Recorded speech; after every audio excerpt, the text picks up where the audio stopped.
Welcome back into Main Street Living. Now, it is that time of year where we see scary decorations going up all around the neighborhood, and that means you're seeing a lot of jack-o'-lantern, spider webs, bats, the works. And while we're used to seeing bats as Halloween decorations, one place you do not want to see bats is a real life bat inside your home. Chuck McGinnis with the Rhode Island Department of Health is here to give us some tips on what you should do if that real life nightmare happens and you find a bat in your house. Welcome, Chuck. Thank you. Nice to be here. Thank you. All right. So first of all, why do bats want to get in my house? Why do they want to get in places like that? So they want to fly into your home because it provides a safe environment for them to live and mate and raise their young. Bats are sensitive to temperature, so they will move from the attic to the walls as the summer progresses. Usually June, July, and August are the hottest months, and you'll start to notice bats when they become mobile, the baby bats in August. They will start to enter your home, your living space, and that they come from the attic into the walls and into your living space. They can also enter from the outside via a dime-sized hole.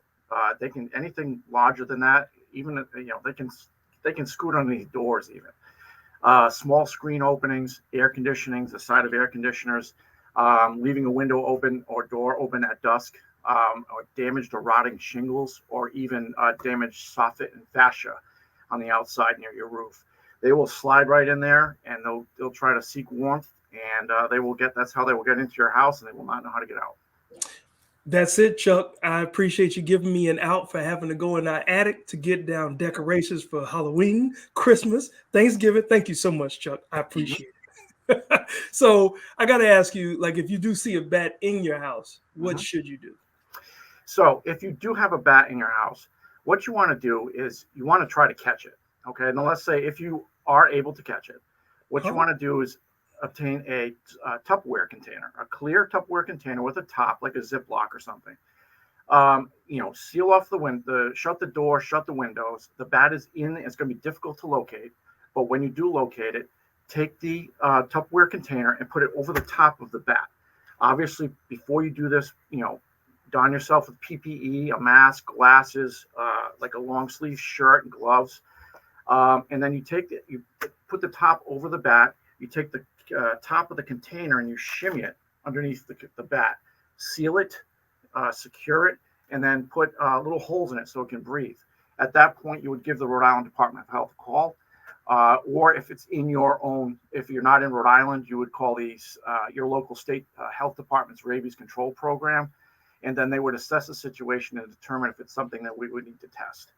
And if you absolutely can't catch the bat by yourself, call a pest control company. Wow. All right. So let's say I stay in my house. I don't just run for cover and never come That's what back. I'm thinking.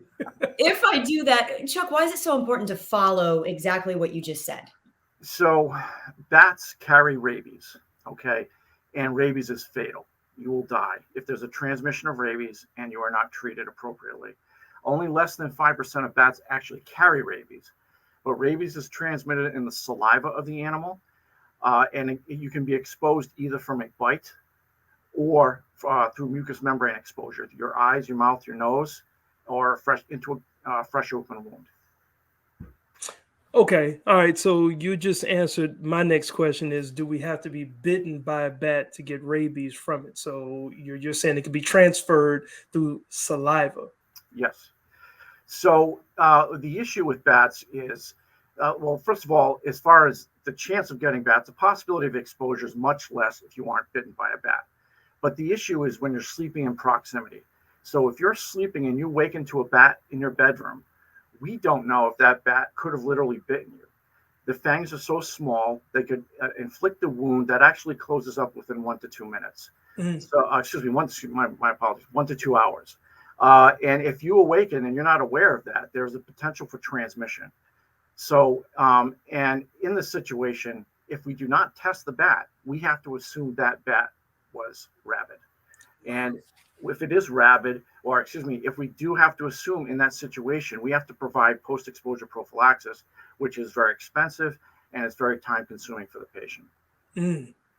What about our pets, Chuck, if we have dogs or cats or anything else at home? So there's always a chance that your animal can be bitten by a bat. Okay, especially if you're sleeping and there's a bat in the house, and the animals can be playing with the bat. You just don't know it. So, which leads to the recommendation that your pets should always be kept up to date on their rabies vaccination.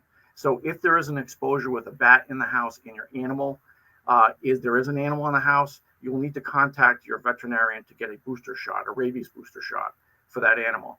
In Rhode Island, the animal control officer will always be contacted if we do come across a bat or any rabid animal for that matter, and there are pets involved. Okay, all right, and and at the at the risk of this sounding redundant, like what are some of the other ways to catch rabies besides being in contact with a bat? Well, any mammal can catch rabies. Okay. The most common reservoirs of rabies are raccoons, skunks, bats, foxes. Those are considered high risk. Therefore, it's very important never to touch a wild animal. Okay, domestic animals such as cats, dogs, and ferrets are considered low risk, but they can still acquire rabies. We haven't had a positive dog that was rabid within 20 years in Rhode Island. Animals such as squirrels, hamsters, guinea pigs, rats, rodents, gerbils, chipmunks, they have almost never been found to be infected and never transmitted to a human being, and that's per the CDC. They are considered the lowest risk, and basically because of that is if a small gerbil or a rodent was attacked by a rabid animal like a raccoon, number one, the animal probably will not survive that attack. Then the virus has to get to the brain and then excreted in the saliva, and then actually the animal will die eventually. So being that small, the chance of that animal being able to transmit rabies to a human is very rare. Okay.